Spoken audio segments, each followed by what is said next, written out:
एक बीजेपी समर्थक ने कहा, हम आज सुंदरवन से नाव से जा रहे हैं क्योंकि मोदी जी ब्रिगेड रैली में आ रहे हैं। हम उन्हें सुनने के लिए वहां जा रहे हैं।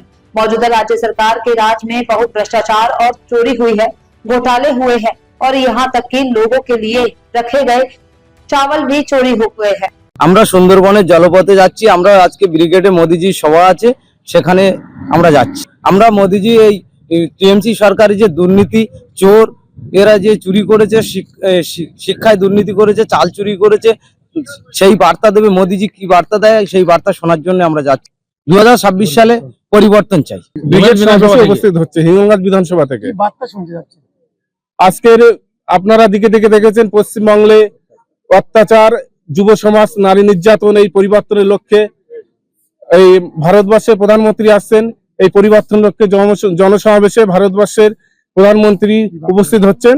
তিনি কি বার্তা দিচ্ছেন তার জন্য আমরা ভারতীয়